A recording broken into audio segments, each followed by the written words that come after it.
આ એક બહુ જ જટિલ પરિસ્થિતિ છે. પણ દરેક વખતે મેદાનમાં કૂદી પડવું જરૂરી નથી હોતું. ક્યારેક તો શાંતિથી બેસીને તમાશો પણ જોવાનો હોય છે. ભારતે અત્યારે એ જ કરવું જોઈએ. એમાં જ આપણા દેશનું ભલું છે.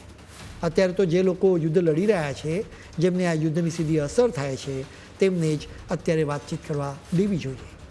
કેમ કે અમેરિકા, ઇઝરાયલ, ઈરાન અને ખાડી દેશો એમ બધાની સાથે ભારતના સારા જ સંબંધો છે. એટલું નહીં, ભારતના હિતો પણ તેમની સાથે જોડાયેલા છે. એટલે જ વાતચીતનું કોઈ પણ પરિણામ આવે તો એનાથી ભારતને કોઈ ફાયદો થવાનો નથી.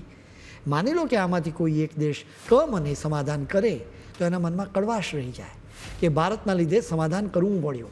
એટલે જ આ દળદળમાંથી ભારત અત્યારે દૂર જ રહ્યું છે. ઈરાનના યુદ્ધમાં શાંતિ માટે દખલ કરવી એટલે દળદળમાં ફસાવા જેવું છે.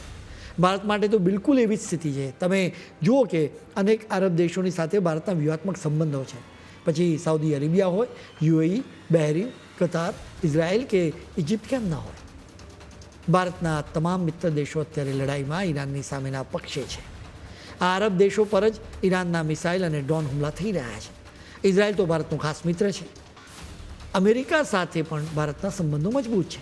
એટલે જ આટલા બધા દેશો સામેલ હોય ત્યારે ભારતે નક્કી કર્યું કે શાંતિથી બેસીને તમાશો જોવામાં જ ભલું છે. છેલ્લા 30 વર્ષમાં ભારતના દરેક નેતાઓએ ઇઝરાયલ અને આરબ દેશો સાથેના સંબંધોને ખૂબ જ મજબૂત બનાવ્યા છે. એક સમય હતો જ્યારે આરબ દેશો પાકિસ્તાનની વધુ નજીક હતા અને ત્યાંથી ભારત વિરોધી પ્રવૃત્તિઓ ચાલતી હતી. જેમ કે તમે જુઓ કે દાઉદ ઇબ્રાહિમ દુબઈમાં રહેતો હતો. આજે સ્થિતિ સાવ બદલાઈ ગઈ. હવે આરબ દેશો, ઇઝરાયલ અને અમેરિકા સાથે ભારતની દોસ્તી એક અલગ જ ઊંચાઈએ પહોંચી છે. એટલે જ લડાઈમાં ભારત માટે મધ્યસ્થી બનવું ખરેખર અઘરું કામ છે. બીજી તરફ પાકિસ્તાન એક મોટો મુસ્લિમ દેશ છે. વળી ઈરાન સાથે તેની 909 કિલોમીટર લાંબી સરહદ અડે છે. એટલે ભૌગોલિક રીતે પાકિસ્તાનના મામલે સીધું જોડાયેલું છે. જો કાલે અમેરિકા અને ઈરાનમાં પોતાની સેના મોકલવી હોય તો તેમના હવાઈ માર્ગનો ઉપયોગ કરવો પડે તો પાકિસ્તાનની ભૂમિકા મહત્ત્વની બની જાય છે.